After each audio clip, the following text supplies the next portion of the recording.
यह बच्चा अभी 1 महीने का भी नहीं हुआ था और उसने अपने पिता की उंगली तोड़ दी थी। लेकिन सबसे हैरान करने वाली बात यह थी कि उसके जन्म के साथ ही उसके चेहरे पर एक छोटी सी मूंछ थी। पिता को यह देखकर इतनी जलन हुई कि उन्होंने एक औजार उठाया और उसकी मूंछ साफ कर दी। लेकिन पलक झपकते ही वह मूंछ फिर से उग आई। तभी सबको लगा कि इस बच्चे में कुछ तो बहुत अजीब है। डॉक्टर ने जांच के बाद कहा कि बच्चा बिल्कुल सामान्य है, बस उसके चेहरे पर थोड़े ज्यादा बाल हैं।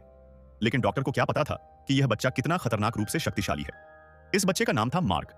बचपन से ही मार्क में असाधारण ताकत थी। एक बार एक लड़की झूला झूलना चाहती थी।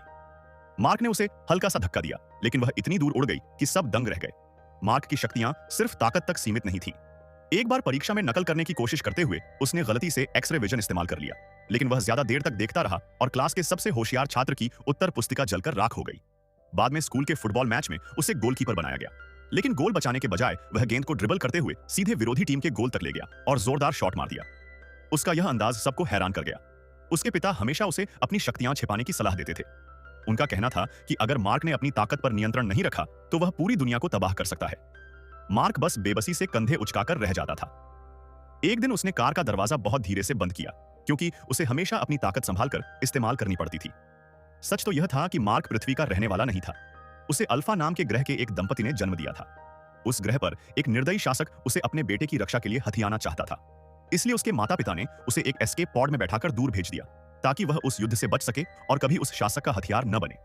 लेकिन रास्ते में उसका पॉड पृथ्वी के एक उपग्रह से टकरा गया और दिशा बदल गई। आखिरकार वह पृथ्वी पर आकर गिरा, जहां उसके दत्तक माता पिता ने उसे पाया और पाला। बड़ा होने पर मार्क अपनी शक्तियों का इस्तेमाल रोजमर्रा के कामों में करने लगा। चाहे वह कितनी भी देर से उठे, 3 मिनट से कम समय में ऑफिस पहुंच जाता था। उसका बॉस भी इससे प्रभावित था। एक बार बॉस ने ठंडी बियर पीने की इच्छा जताई और मार्क से बर्फ लाने को कहा, लेकिन मार्क को नीचे जाकर बर्फ खरीदना झंझट लगा।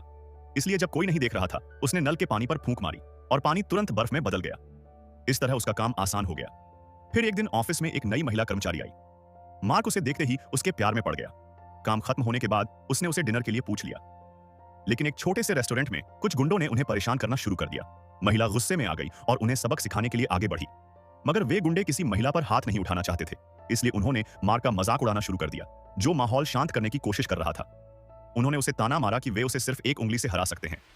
अपने क्रश के सामने मार्क खुद को बेहद अपमानित महसूस कर रहा था, लेकिन उसने अपने पिता की सीख याद रखी और अपनी शक्तियों का इस्तेमाल नहीं किया। घर लौटते समय मेट्रो स्टेशन पर खड़ा मार्क गुस्से से उबल रहा था। इतनी शक्तियां होने के बावजूद उनका इस्तेमाल न कर पाना उसे बेहद बेकार महसूस करा रहा था। लेकिन अब सब कुछ बदलने वाला था। अचानक एक बेकाबू मेट्रो ट्रेन तेज रफ्तार से उसकी ओर बढ़ने लगी, और यही वह पल था जब मार्क दुनिया को दिखाने वाला था कि वह वास्तव में क्या कर सकता है।